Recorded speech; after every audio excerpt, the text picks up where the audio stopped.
All right, so I didn't get a chance to make it to every table, but real quick, is there anyone who has a burning question you want me to run over and answer your question before we move on?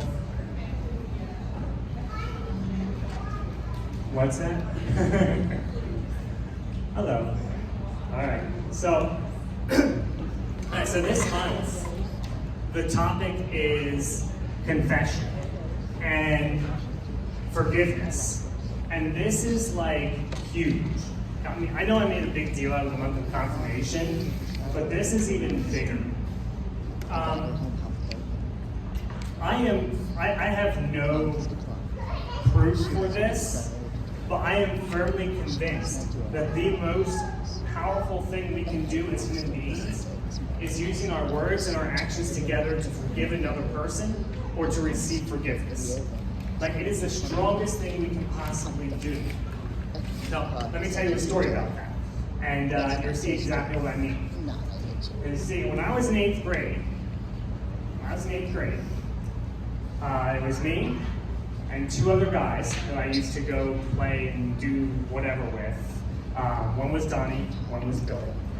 And there was a 3rd guy named Johnny who occasionally came out of his house and did things. We didn't see him as much. I honestly don't know why, just what it was. I was in 8th grade, I didn't really care why.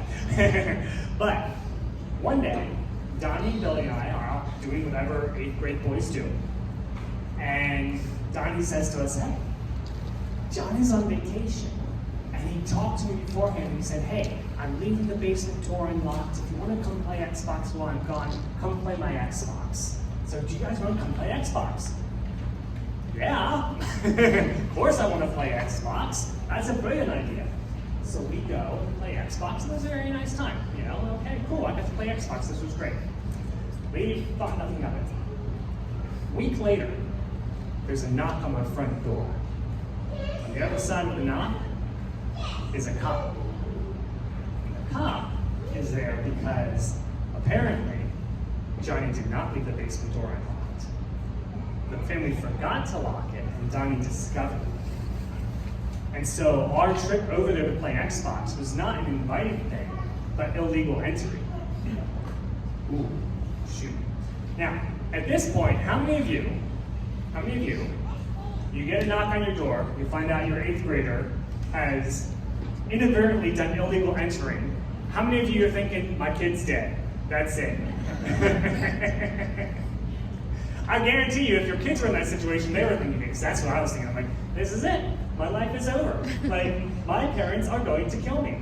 And maybe the cop will intervene and save my life, but I doubt it. He's probably going to let it happen. So yeah, illegal entry. And so he's collecting information and things like that, and they talk for a while and so on, and off he goes on his merry way. The first thing my parents did after that cop left was they said, "We're doing 2 things. 1, we're taking you straight to confession. You're going into confession. And 2, we're going over to the family and you're going to apologize." Now personally, I dreaded the second part much more than the first part. I was okay with the first part. I'm like, yeah, I can do this. Like, I've done that a couple times, we can manage the first part. But that second part, I was not looking forward to that at all. Not at all. I would have rather have, like, I don't know, gone to confession 10 times for it than to have gone over and looked at that family and apologized once. I had already decided I was never going on their street again for the rest of my life at that point. But now I had to go over and apologize. So we go to confession, throw me into confessional, I do confession, and that was good. I felt great about that. That was good. And I knew I needed it. Then we did the walk of shame over to the house. Walked in, sat down. I couldn't even look at the family. I'm just staring at the floor because I can't even lift my eyes. And I just, hey, I'm so sorry, I had no idea. I had known, never would have done it. Really sorry about all this. Oh, and I left out a small part. So the other part I left out was Donnie apparently had gone over multiple times.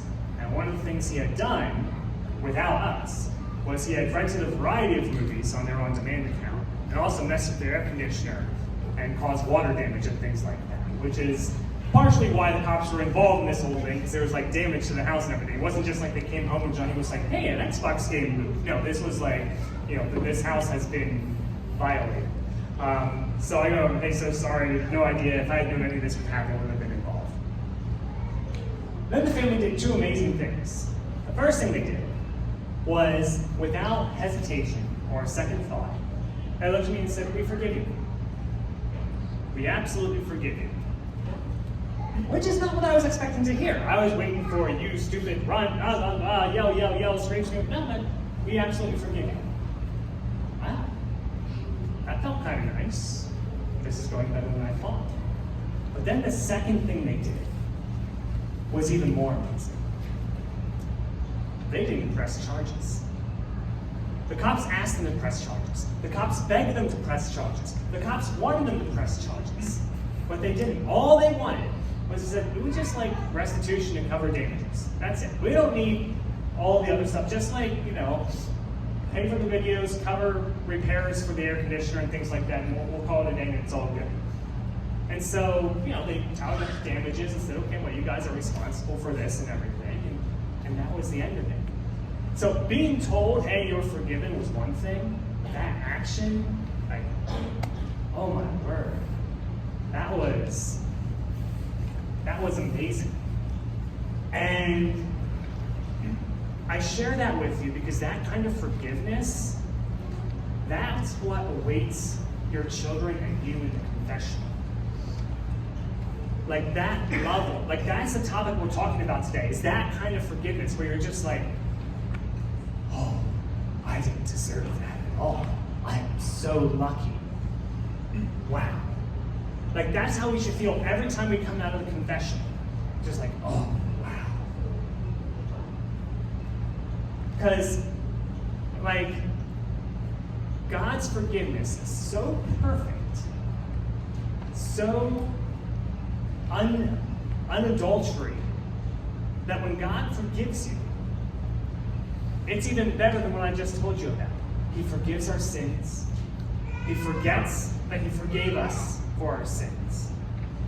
And He forgets that He forgave us at all. So that each and every time any of us walk into a confessional, each and every time any of us go to confession, in God's eyes, it's our first confession. There is nothing else that we had done before. This is the first time we'll come to Him. Doesn't that sound like something worth celebrating? Doesn't that sound like something worth talking about and sharing? And that's what you get to talk about this month, is that kind of forgiveness. I don't know what each of your relationship with confession is. I don't know how each of you connect with confession. Maybe it's something you do regularly, maybe it's something you never do, whatever. Wherever you are in terms of your relationship with confession, it doesn't matter, because this month you're being given tools to talk about it. And I am telling you, this is what's waiting for you there. And this is what you're going to get to dive into. Like, so page 175 tells you how to go to confession. If your kids are of the appropriate age, one of the best things you can do afterwards is, hey, let's go to confession. We talked about this great forgiveness. Let's go experience it. I'm sure we've all done that at some point with our kids with like homeschool type things. Is there a balloon bouncing around behind me or above me? Yeah. Hello, Mr. Balloon. I'm trying to make you point out. Would you leave me alone? Oh man. All right, but like we've all done that before with our kids. Like we'll say let's read this book together. And now that we've read the book, let's watch the movie. Let's up our experience. We read Robin Hood, now let's watch Robin Hood. We talked about geology. Let's go get one of those overpriced mining bags that you do with the water and stuff, and you pay way too much for them and you get little jewel things. Like, that's what's waiting for us this month. Is that kind of perfect forgiveness, the kind of forgiveness that changes lives. So, Yeah, don't be afraid to press into this. Don't be afraid to spend the whole month talking about the importance of confession. Honestly, if you want to spend the whole month practicing going to confession, and having car talks about confession, that might be one of the best things you can do. Because this sacrament is so important and so underused and so underaccepted. Like, we need to change that. We need to fix that. We need to adjust that. If you are in the position where you're sitting there thinking, man, I hate confession. I can't go to confession. Why are you telling me to go to confession? I hate going to confession. It's weird. Or I have problems with confession. I don't like going and telling people all my sins, you know? I get that. So we're going to have adoration in a bit. The first thing to do is take that to Jesus. Lord, you put me in this position. I have to talk about confession this month. I don't like confession. You know that. I know that. You need to figure this out. That's a wonderful prayer for today if you're in that position. Or if you have questions and you're just unsure, or if you have that feeling of like, hey, why do I have to go and tell somebody all the bad things I did? Shoot me an email. We'll have a conversation about it. I'm happy to help in any way I can with that. Because it's so much more beautiful than just going and telling somebody all the bad things you do. So much more. So we're going to give the second thing for your kids to come over to you, and then we'll do a few minutes of adoration.